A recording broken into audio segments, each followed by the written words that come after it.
참 저희들의 찬양을 받아주셔서 감사합니다. 주의 성령이 오늘 이 시간 저희들과 함께 해주시고, 참 경주가 참 불안하고 어려운 가운데 있지만 아버지 하나님 우리의 기도를 들으사 참 우리의 삶에 안정을 시켜주시고, 또 놀라운 하나님의 은혜를 통해서 많은 사람들이 주님 앞에 나오는 믿음의 역사가 있기를 간절히 기도드립니다. 주님께서 오늘 이 시간에도 말씀해 주시고 또 주님의 세계로 초청해 주시기를 간절히 기도드립니다. 예수님의 이름으로 기도드립니다. 아멘. 요한복음 9장입니다. 9장 1절부터 12절까지 한 절씩 교도하겠습니다. 볼륨 조금만 더 낮춰주세요. 요한복음 9장 1절부터 12절입니다. 예수께서 길을 가실 때에 날 때부터 맹인된 사람을 보신지라.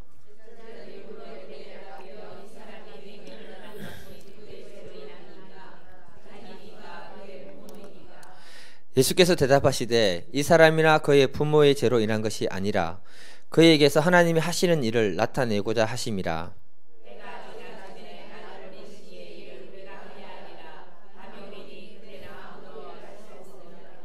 내가 세상에 있는 동안에는 세상의 빛이로다.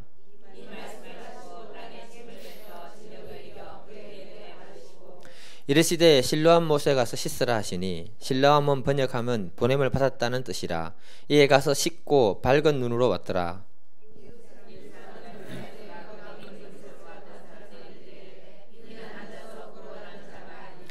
어떤 사람은 그 사람이라 하며 어떤 사람은 아니라 그와 비슷하다 하거늘 자기 말은 내가 그라하니.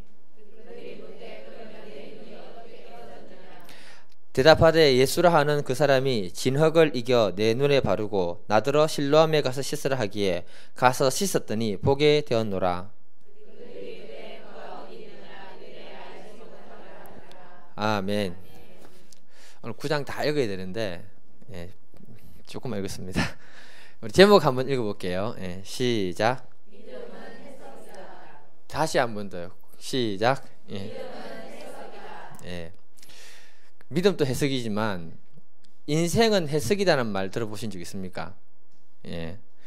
똑같은 상황을 만나도 어떻게 바라보고 어떻게 해석하는가가 굉장히 중요하다는 것을 말하는 부분입니다. 그러니까 우리가 다 아는 이야기 중에 어떤 사람이 과거 시험을 보러 갔는 거예요. 갔다가 주막에서 잠을 잤는데 꿈을 꿨는데 무슨 꿈을 꿨느냐? 꿈속에서 자기가 들고 있는 물병을 깨트려 가지고 그 병이 완전히 박살나버린 거예요. 그래서 선비는 불길한 꿈으로 해석하고는 힘이 쭉 빠져버려 가지고 아침에 일어나서 밥을 먹는데 밥이 넘어가겠습니까? 안 넘어가니까 수모가 하는 말이 왜 그러냐고 물어보는 겁니다. 그때 꿈 얘기를 해주니까 수모가 어떻게 해석을 했냐면은, 그것은 시험에 떨어지는 이야기가 아니고 꿈이 아니고 시험에 딱 들어붙는 그런 꿈이다라고 얘기를 해준 거예요. 그래서 어떻게 그게 딱 들어붙는 시험이 시험에 딱 들어붙는 꿈이냐고 물었더니 이렇게 해석을 합니다. 선비님이 가지고 계신 그 물병이 떨어져 가지고 땅에 딱 들러붙었으니까 이번 시험은 한 번에 딱 들러붙는 거다, 이렇게 해석을 해준 거예요. 그래서 선비는 그 아침에 그 말에 힘을 얻어 가지고 시험을 포기하지 않고 봤는데 그 시험에 한 번에 합격했대요. 그때부터 나온 말이 뭡니까? 꿈보다 뭐가 좋아야 된다? 그래, 그래서 나온 거예요. 꿈보다 해몽이 좋아야 된다. 그러니까 우리 믿음의 사람들이 키워가야 되는 힘이 뭐냐면 하나님 편에서 보는 믿음의 해석이 있어야 한다는 것을 얘기하는 거예요. 어떤 시련이나 어떤 문제 속에서 하나님을 개입시키고 하나님 편에서 보는 그 믿음의 눈을 우리가 키워나갈 때 하나님은 그 속에서 일하시게 된다는 걸 말하고 있는 것입니다. 그때 나도 살고 상대방도 살고 또 하나님은 그 속에서 일을 하시게 되는 겁니다. 오늘 본문을 보게 되면요, 제자들의 눈은 인과응보적인 사고방식을 가지고 있는 사람들이라고 얘기하고 있고요, 꽉 닫혔습니다.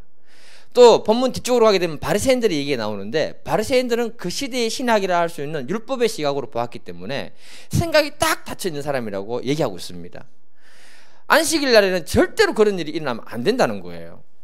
근데 예수님은 하나님의 시각으로 그 문제를 보니까 밝고 희망이 가득한 이야기를 우리에게 전달하고 있다는 것입니다. 그러니까 오늘 본문을 자세히 보면요, 한 사건을 가지고 세 부류의 해석이 나오는데, 제자들이 그것을 보고 해석하는 것, 바리새인이 그것을 보고 해석하는 것, 예수님이 그것을 보고 해석하는 것이 다 달랐다라고 이렇게 기록을 하고 있습니다. 조금 전에 제가 말씀드린 것처럼 우리 인생은요, 해석이 중요합니다. 그 해석이 믿음으로 보고 하는 해석이냐, 불신의 눈으로 보고 하는 해석이냐, 굉장히 중요하다는 사실을 기억해야 됩니다. 로마서 8장 28절을 보게 되면요, 우리가 알거니와 하나님을 사랑하는 자, 곧 그 뜻대로 부르심을 입은 자들에게는 모든 것이 협력해서 뭐가 된다? 선을 이룬다라고 말하고 있는 겁니다. 좋은 일이든 나쁜 일이든 하나님 속에서는 나중에 결국은 당구처럼 서리쿠션 돼가지고 제대로 이렇게 선을 이루는 방향으로 들어간다, 이렇게 얘기하는 거예요. 그러니까 오늘 말씀을 통해서 우리 안에 있는 고정관념이 좀 깨지고 어떤 생각의 틀이 깨지는 그런 귀한 시간이 될 수 있기를 간절히 기도드립니다. 자, 첫 번째 소제목 같이 한번 읽어보겠습니다. 시작. 다친 생각에서 탈출하라. 다시 읽겠습니다. 시작. 다친 생각에서 탈출하라. 오늘 본문 9장도요, 논란이 굉장히 많이 일어나는 말씀입니다. 8장을 가보게 되면 예수님하고 바리새인하고 굉장히 진하게 싸우는 이야기가 계속 기록되어 있습니다. 지칩니다. 계속 읽다 보면. 그리고 얼마 후에 길을 가다가 예수님이 태어날 때부터 맹인으로 난 사람을 우연히 만나게 된 거예요. 이때 제자들이 예수님께 이렇게 질문합니다. 본문 2절을 같이 한번 읽어보겠습니다. 2절. 시작. 본문 2절입니다. 2절. 시작. 제자들이 물어 이르되 랍비여, 이 사람이 맹인으로 난 것이 누구의 죄로 인함이니까? 자기니까? 그의 부모니까? 제자들이 태어나면서 맹인된 사람을 보고 묻는 게 뭐냐? 도대체 누구 죄 때문에 그 인생이 저렇게 불쌍하게 사는 겁니까? 이렇게 물어보고 있다는 겁니다.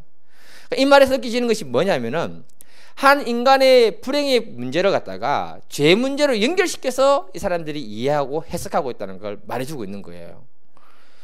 성경은 물론 이렇게 얘기합니다. 야고보서 1장 15절을 보게 되면은 욕심이 잉태한 적 죄를 낳고 죄가 장성한 적 사망을 낳는다, 이렇게 말합니다. 그러니까 죄의 문제는 심각한 불행을 가져오는 것은 사실이지만 그렇다고 한 인간의 불행의 문제를 모두 죄와 연결시켜서 해석하는 방법은 잘못된 사고방식이다, 이 얘기를 하고자 하는 거예요. 세상을 살아가면서 많은 사람들은요, 대부분이 자신들이 어떤 기준을 가지고 해석하는 능력이 발달되어 있습니다. 그게 뭐냐면 원인과 결과의 법칙인 인과응보 사상과예요. 그리고 또 자기가 경험했던 그 경험 기준, 자기가 배웠던 그 학문과 신학적인 기준을 가지고 뭔가를 해석하는 능력이 우리에게 주어져 있는 겁니다. 이것은 어쩌면 인간이 살아가는 이 세상에서 그 문제를 나름대로 해석하기 위한 하나의 방법으로 주어진 것들이기 때문에 그 방법들을 굉장히 소중하게 붙들고 있는 경우들이 많습니다. 그런데 문제는 뭐냐? 과거 우리 조상들은요, 현재 삶의 어려움들과 문제들을 해석할 때 어떻게 했냐면 업보다, 그렇게 얘기를 했습니다. 업이라는 게 아주 과거잖아요. 나쁜 짓을 많이 해가지고 지금 이렇게 된다, 그렇게 생각하니까 그냥 자기에게 주어진 그 운명에 대해서 도전을 해보거나 그 무엇을 바꿔보고자 하거나 그런 마음들을 가져보지 못했다는 겁니다. 모든 것을 인과응보적으로 해석해버리는, 그리고는 자포자기하는 그 마음들이 그 안에 있는 거예요. 유대인들도 보니까 그런 문제가 오늘 본문 안에 있다라고 얘기하고 있는 겁니다. 이들이 이 땅에서 고통을 받고 어려움을 당하는 것은 다 죄 때문이다. 그 사람이 부모의 죄냐, 그 사람의 과거의 죄냐, 이렇게 해석하고 있는 겁니다. 우리가 여기서 생각해야 되는 게 뭐냐면요, 이 세상을 살아갈 때 우리의 죄와 허물로 인해 가지고 고난받고 고통받는 경우들도 있습니다. 그러나 모든 것을 이런 관점에서 해결해서는 안 된다는 거예요. 다윗이 사울 왕의 시기를 받아가지고 약 15년을 도망을 다니면서 고생을 합니다. 그때 인과응보적인 사상으로 보게 되면은 그 고난은 굉장히 심각해지는 거예요. 근데 하나님의 관점에서 보면은 하나님이 다윗 왕을 왕되게 하기 위해서, 한 나라의 지도자가 되게 하기 위해서 빚어가는 과정이 그 실현 기간이었다는 걸 얘기하는 거예요. 우리가 다 잘 아는 동방의 여인 욥, 하나님께 인정을 받았지만은 사탄의 시기로 말미암아 고난을 받잖아요. 고난받을 때 친구들이 와서 오해합니다. 유래주로 왔다가 오히려 논쟁만 일으키고 뭐라고 하느냐, 인과응보 사상이 있으니까 네가 죄를 지었기 때문에 그런 문제가 생기지 않았느냐, 이렇게 얘기를 합니다. 그래서 엄청 싸웁니다. 그런데 하나님 편에서 보고 해석을 하게 되면 이렇게 말할 수 있는 거예요.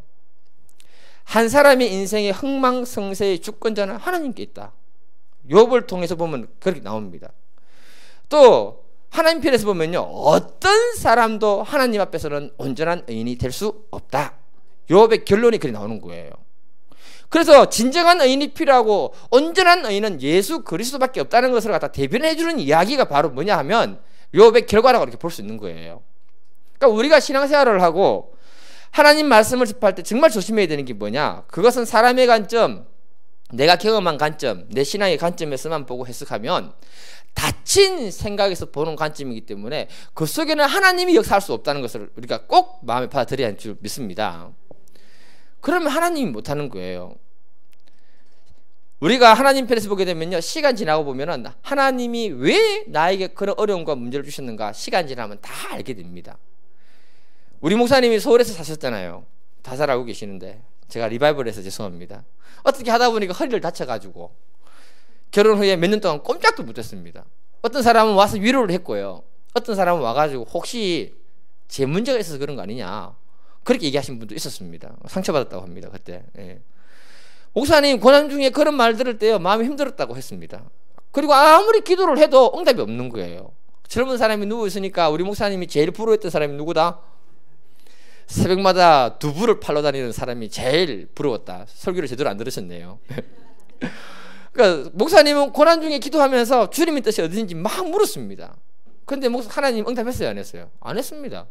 먹고 살 길을 찾기 위해서 화장실을 갔는데, 먹고 살기 위해서 간 게 아니고 먹고 살기를 찾고 있었고 화장실을 갔는데 우연히 찢어진 신문을 발견한 거예요. 보니까 그게 포항제철에 사람을 모집한다는 그 광고를 보고 목사님이 비쭉 많은 몸을 이끌고 포항으로 내려오신 거예요. 시험을 봤는데 합격을 해버렸어요. 살 길을 위해서 목사님이 서울에서 포항으로 내려올 때 그 말은 굉장히 가슴이 아팠다고 얘기했습니다. 또 하나님은 자신의 삶에 왜 이런 고통을 주고 이런 어려운 곳으로 인도하시는가 도저히 이해가 안 됐다고 했습니다. 근데 포항 송도 해수장을 걸어다니면서 기도하는데 하나님이 내가 너를 이곳에 보낸 것은 젊은이들을 섬기기 위해서다. 그 감동을 주신 거예요. 그리고는 눈을 돌아보니까 젊은이가 어디 있느냐, 우리 캠퍼스 사역 있잖아요. 눈을 들어보니까 포항제철에 전국에 있는 젊은이들이 다 모여오는 거예요. 그래서 그 감동에 그곳에서 사람들을 성경을 돕고 섬기는 일을 하다 보니 그곳에서 교회가 탄생되고 결국은 이렇게 교회가 만들어졌다라고 말씀했습니다. 그래서 사람의 상식으로 볼 때 그때의 그 현재의 고난과 그 고통이 무엇을 말해주는지는 모르는 거예요. 시간이 지나고 나서 보니까 하나님이 그 고난을 통해서 그 어려움이 없었으면 서울에서 내려왔겠습니까? 안 내려옵니다. 예. 그래서 서울에서 포항으로 내려오신 거고요. 또 그 고난 속에서 하나님이 새로운 사역을 준비하고 계셨고 그 속에서 하나님이 목사님을 통해서 새로운 믿음의 일을 하기 시작했다는 거예요. 그래서 하나님의 관점에서 보는 것이 굉장히 우리에게 중요하다는 것을 말하고 있는 겁니다. 하나님은요 모든 것을 협력해서 선을 반드시 이루게 되어 있습니다. 최근에 저희 교회에 오신 분들을 보면요, 경주에 많고 많은 교회 중에서 우리 교회를 오셔가지고 정착하고 신앙생활 하시잖아요. 하나님의 주권과 섭리 속에 보면요 굉장히 놀라운 믿음의 역사입니다. 예.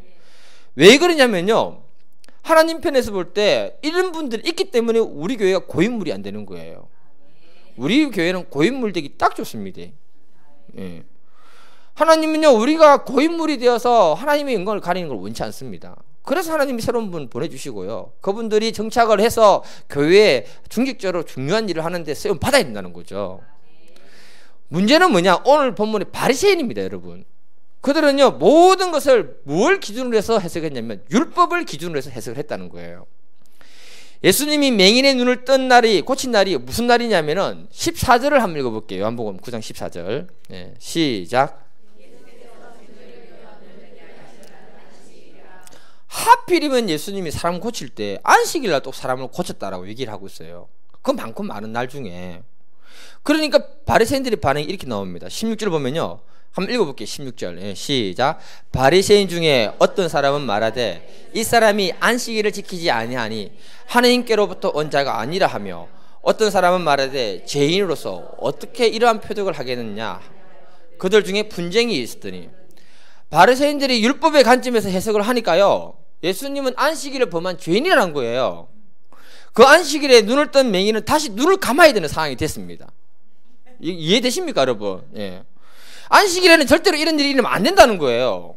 그래서 오늘 본문을 계속해서 보게 되면요, 바리새인들은 맹인이 안식일에 눈 뜬 것이 아니고 원래 그 사람이 앞을 보는 사람이었는데 혹시 착각한 것이 아닌가? 그리고 안 되니까 그 부모들을 불러와가지고 네 아들 만나, 계속 이렇게 압박을 합니다. 그러니까 무슨 말이냐? 너 다시 눈 감아야 된다, 이 말이에요. 바리새의 문제는 이것입니다, 여러분. 무슨 말이냐? 그 시대 그들의 율법은요, 그들의 신학입니다. 그들의 신학의 틀 안에서 예수님을 해석하고 집어넣으니까 그들의 틀에서 벗어난 사역을 하는 예수님은 죄인이 되어버리고 율법을 어긴 자가 되어버린 거예요. 그러니까 이들은 예수님을 판단하고 정죄하고 십자가에 못 박아버린 겁니다. 이게 무성구라는 사실을 기억해야 됩니다. 오늘날 또 이런 일이 비일비재하다는 사실을 여러분 아십니까? 여러분들에게 질문할게요. 우리 하나님은 신학 안에 갇혀 있는 분일까요? 신학 밖에도 있는 분일까요?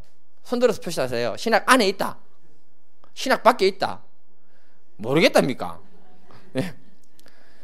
우리 주님은 신학 밖에도 존재하시는 분이에요. 신학이라는 것은 학문이에요.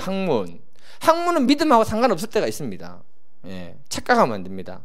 인간이 하나님을 설명하는 것은 부분적인 것밖에 표현할 수밖에 없는 거예요. 어떻게 우주 만물을 만든 하나님을 다 설명을 해낼 수 있겠습니까? 지금 한번 보세요. 기독교라고 부르는 교단들이 여러 가지 있잖아요.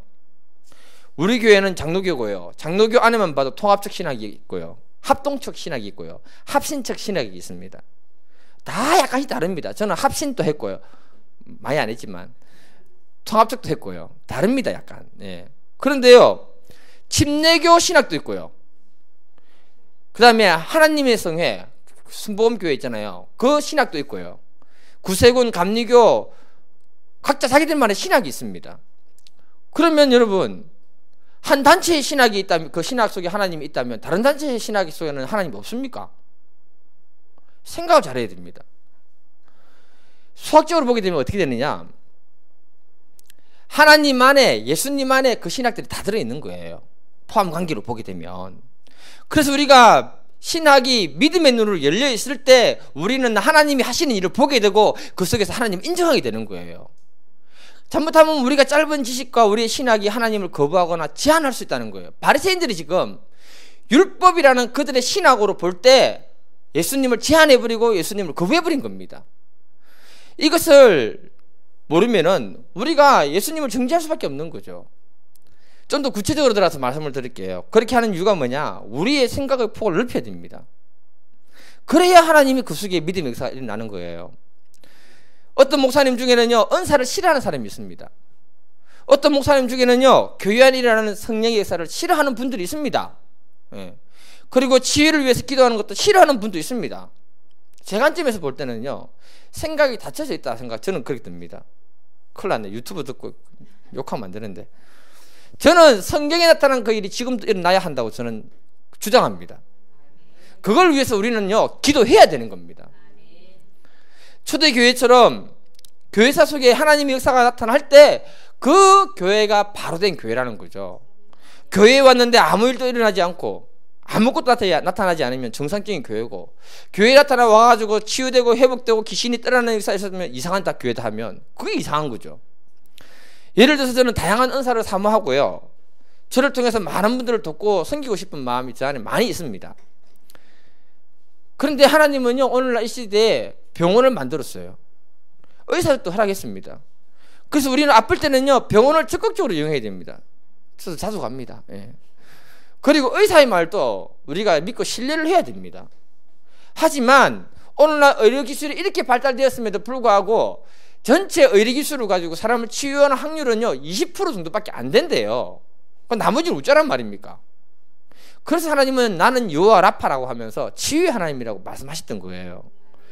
성경에 예수님의 사역이 병든 자를 치료하고 귀신을 쫓아내고 하나님 말씀을 전파하도록 요구했습니다. 그래서 우리에게 이런 말씀을 주셨는데 같이 읽겠습니다. 마가복음 16장 17절 18절. 네.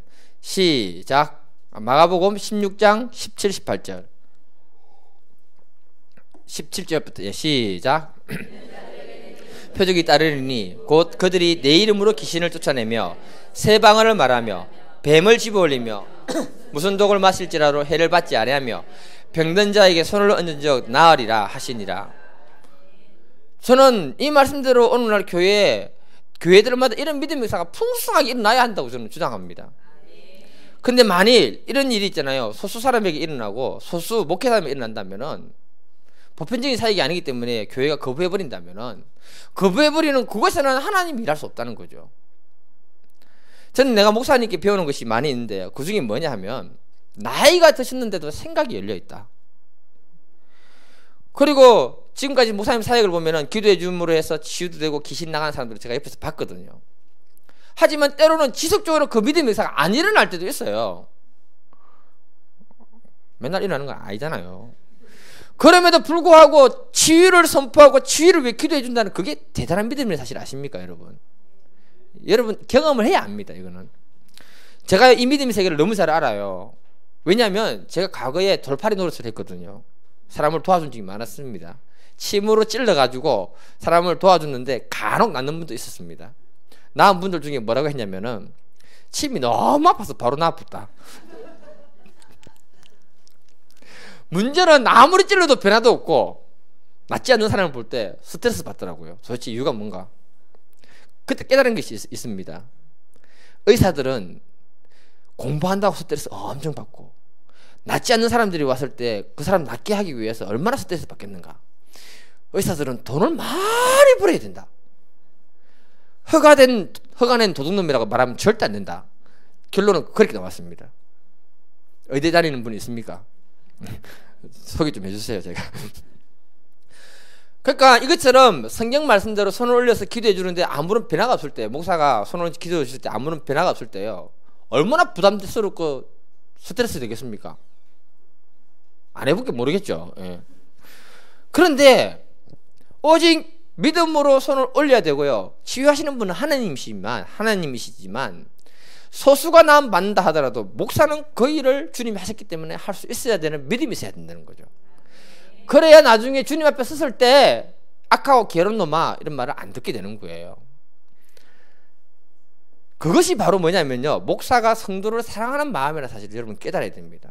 그런 마음 없으면 부담스러운 그 일을 위해서 기도할 필요가 없지요. 부담스럽게 다가가서 왜 기도해 줍니까? 다 병원 가서 치유받아라 이렇게 선포하면 끝나면 되지. 맞잖아요.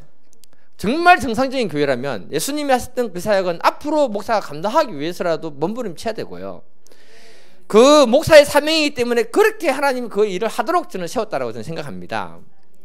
그 시대 바리새인들은 문제는 뭐냐, 율법의 틀에서 예수님을 해석할 때 안식일을 범했다고 무조건 죄인이라고 뭐라 붙였고요, 눈뜬 사람을 다시 눈 감도록 만들려고 했고요, 부모를 압박해서 거짓 정언을 유도했던 사람들이 누구냐? 그 시대 그 사람들이라는 겁니다. 우리가 믿음의 눈이 열려지고 믿음의 생각이 열려질 때 하나님이 그 속에 개입해서 아름다운 믿음의 역사를 이룰 수 있지 저는 믿습니다. 두 번째 소제목 한번 읽어볼게요. 예. 소제목 시작. 예, 굉장히 중요합니다. 제자들이 예수님께 이 맹인의 문제는 그 사람이 제 문제입니까? 부모의 문제입니까? 이렇게 물었습니다. 그때 예수님이 뭐라고 했냐면 3절인데요. 같이 읽겠습니다. 3절, 본문 3절 시작. 이 사람이나 그 부모의 죄로 인한 것이 아니라 그에게서 하나님이 하시는 일을 나타내고자 하십니다. 예수님이 그 맹인을 보면서 오직 하나님이 하실 일이 있다라고 이렇게 선포를 하십니다. 다시 말해서 예수님이 보는 관점이 뭐냐? 하나님의 관점에서 봤다는 거예요. 사람에게는요 절망이 있지만은요 하나님에게는 불가능도 없고 절망도 없다는 사실을 알아야 됩니다. 하나님 편에서 보면요 그 사람의 불행과 그 사람의 문제는요 예수님을 만날 수 있는 연결점이 된다는 사실을 여러분도 알아야 됩니다. 그것이 그 사람의 인생이 큰 축복으로 나아가는 전환점이 되도록 하나님이 역사하는 한 연결점이라는 거예요. 그래서 예수님이 이렇게 강조했습니다. 5절을 보면 내가 세상에 있는 동안에는 세상의 빛이다 이렇게 선포를 했어요. 예수님이 계시면 어떤 절망도 없고 어떤 어둠도 다 몰아내고 그 사람의 마음에 희망과 새로운 소망을 심어줄 수 있다 이 얘기를 하신 거예요. 제가 나이를 얼마 안 먹었는데요 조금 먹으니까요 깨닫는 것이 뭐냐 하면은 내 삶에 어려움과 문제가 없었다면 내가 주님을 만날 수 있었는가? 그 어려움 그 문제가요 주님을 만나는 연결점이 됐다는 거예요. 그 문제 때문에 기도하다가 주님을 경험했고요 내 믿음이 성장하게 됐습니다. 과거에는요 믿음이 없을 때는 왜 나에게는 이런 문제가 많았을까?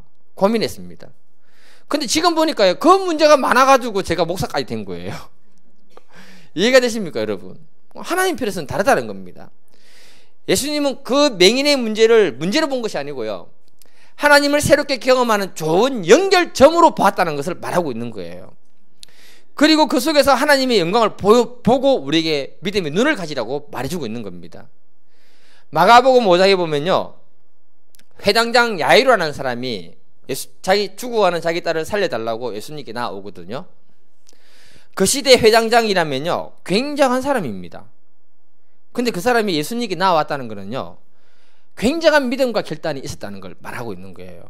만일에 그 사람에게 딸이 죽어가는 문제가 없었다면 예수님께 나왔을까요, 안 왔을까요? 안 나오죠. 답답한 게 없는데. 그런데 그 문제가 예수님을 만나게 하는 연결점이 되고, 그 문제 때문에 예수님이 누구인지를 알게 된 거예요.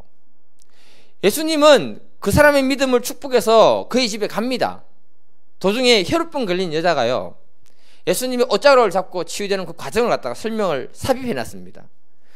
그걸 볼 때는 회당장 야이로가 우리 딸도 곧 살겠구나, 그 믿음을 가지는 거예요. 그런데 조금 후에 집에서 한 사람이 뛰어와서 이렇게 얘기합니다. 마가복음 5장 35절 읽어볼게요. 같이 읽겠습니다. 시작.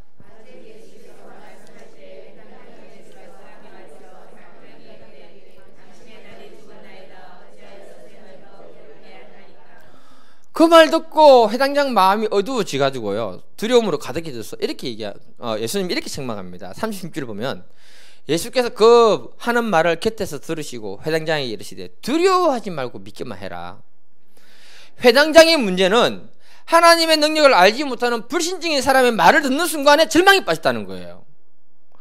그 사람이 거짓말 했습니까, 안 했습니까? 좀 이해가 안 되십니까? 그 사람이 거짓말 했습니까, 안 했습니까? 안 했어요. 문제는 뭐예요?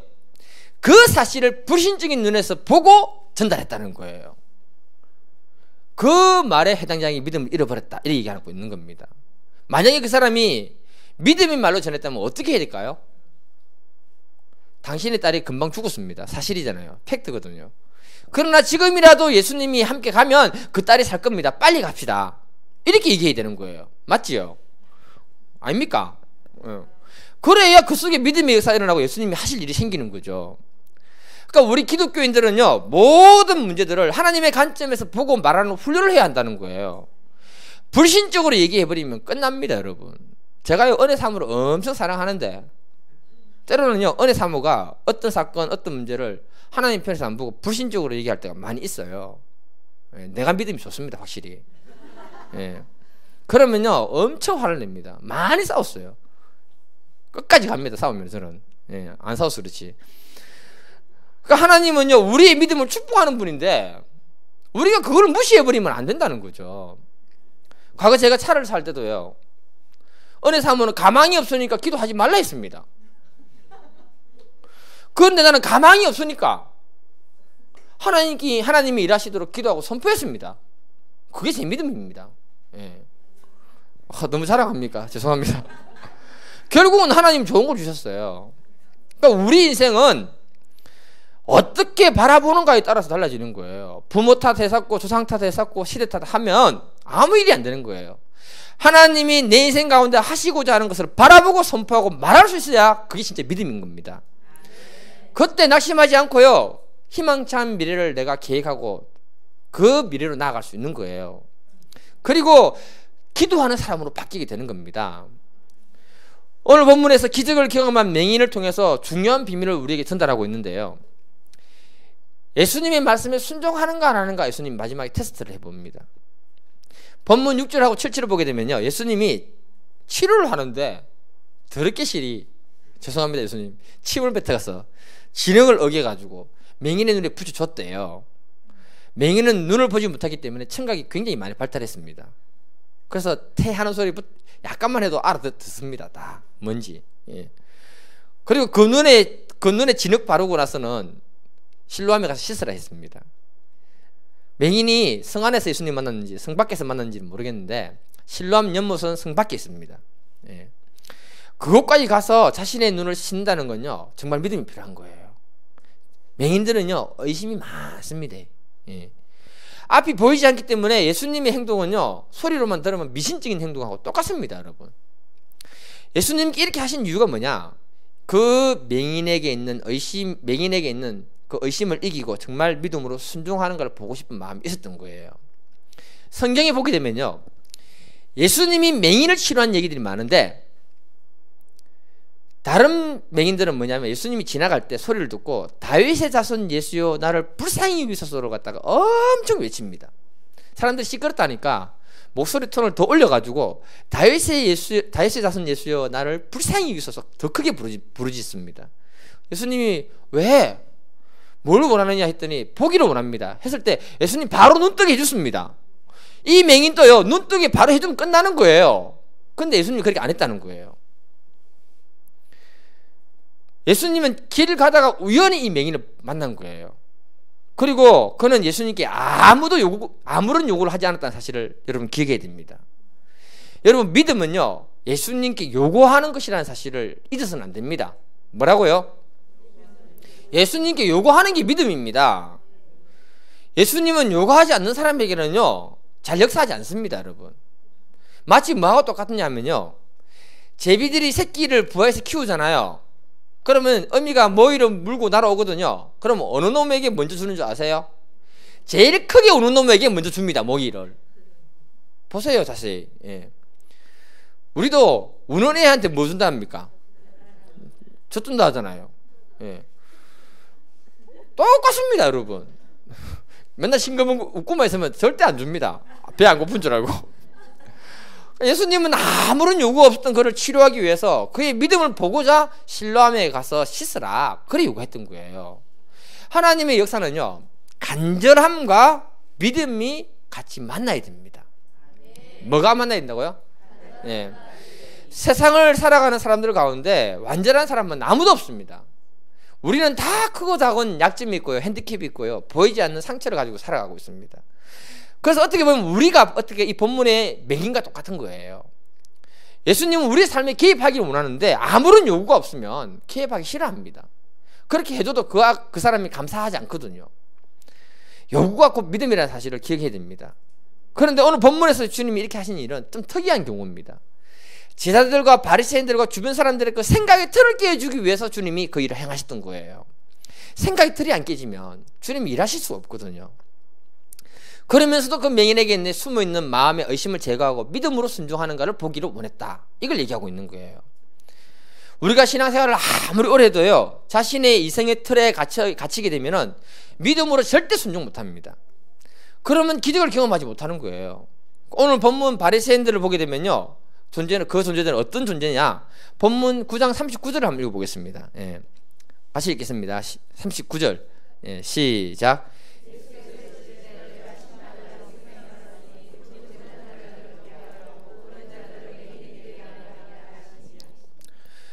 예수님이 뭐라 하냐면 넌지시 둘러서 굉장히 기분 나쁘게 얘기하십니다. 바리새인들이 맹인이다, 이렇게 얘기한 거예요. 알아듣고는 바리새인들 중에 뭐라 하느냐, 우리가 맹인이냐, 이렇게 얘기합니다. 그러니까 예수님이 마지막 결론은 41절입니다. 같이 읽어볼게요. 예. 시작.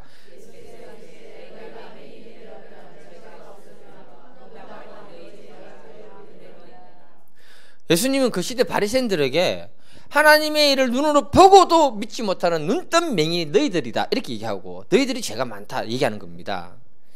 결론인데요, 오늘날도 마찬가지입니다. 우리가 하나님의 말씀을 열린 마음으로 생각으로 받아들이지 못하면 바리새인이 되는 겁니다. 그리고 하나님의 관점에서 그 문제를 보지 못하면 영적 소경이 되는 거예요. 그러면 주님께 책망 듣기 딱 좋습니다. 오직 하나님의 영광의 관점에서 그 사건, 그 문제를 보고 해석할 수 있는 믿음의 눈을 키워나갈 수 있기를 간절히 기도드립니다. 네. 오늘 찬양 준비되어 있습니까? 찬양할 거 준비되어 있습니까? 예. 이제 기도하고 찬양하고 기도하도록 하겠습니다. 사랑의 아버지 하나님, 우리가 살아가면서 만나는 크고 작은 문제들 속에 하나님의 관점에서 바라보고 우리가 말할 수 있고 선포할 수 있기를 간절히 기도드립니다. 그러면 하나님이 우리의 삶에 개입하심으로 놀라운 기적을 보여주시고 그 속에 하나님의 영광을 드러내실 줄 저는 믿습니다. 오늘 이 시간 저희들이 기도하고 나아갈 때 아버지 하나님 큰 은혜를 허락하여 주시고 하나님의 세계가 우리 가운데 10년 가운데 열려지게 도와주시옵소서. 예수님의 이름으로 기도드립니다.